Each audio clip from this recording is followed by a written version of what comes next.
Montana state lawmakers are gearing up for next week's special session where they will hammer out the details of the state budget. Each side is bringing its own solutions to solve the state's $227 million budget deficit, but the struggle to find compromise is ongoing.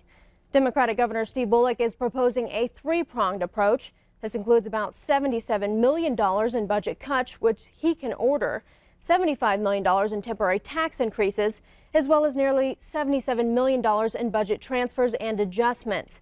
Bullock proposes three tax increases, raising the state lodging tax and rental car tax to 10% and a $30 million fee on the state work comp fund's investment portfolio. Transfers include things like taking nearly $11 million from the state employees' health plan and eliminating an $11 million payment to public schools this year. Legislative Republicans, though, have some additional ideas. They want to consider a deal to accept about $30 million from the owner of the private prison in Shelby in exchange for a contract extension. And also on the table, a requirement that two nonprofit health insurers pay a state premium tax. Republican lawmakers now say they have enough signatures to expand the special session's agenda beyond what has been proposed by Governor Bullock. But that doesn't necessarily mean the two sides are that far apart on solving the state's budget crisis. MTN's chief political reporter Mike Dennison brings us a preview of the special session. Governor Bullock has called lawmakers into special session because he doesn't want to fill the state's $227 million budget hole only with spending cuts. Democratic lawmakers and most Republicans who control majorities at the legislature mostly agree on that point.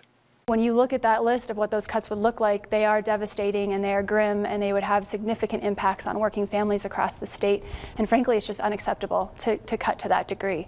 So the governor says he'll cut about 1/3 of that amount and wants the legislature to approve some budget transfers and temporary tax increases to cover the remaining shortfall. Dan Villa, the governor's budget director, says he thinks lawmakers are on board with most of the cuts and transfers, but it's that final leg, the taxes, that aren't settled. Really, we're having a disagreement over $75 million in temporary revenue. To me, when you're 2/3 of the way down the path, you don't try to make it look as though you're further apart than you are. You work and you try to find that last third.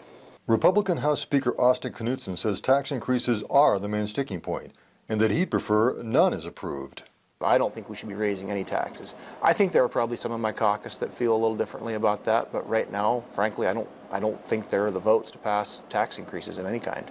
A key element of this dispute is an offer from the owner of the private prison at Shelby. Core Civic says it will give the state about $30 million from an account of state money that the company controls, if the state agrees to extend Core Civic's contract to run the prison for up to 10 years. Republican lawmakers say they see no reason not to accept the deal and use that money to lower or erase the need for any tax increases.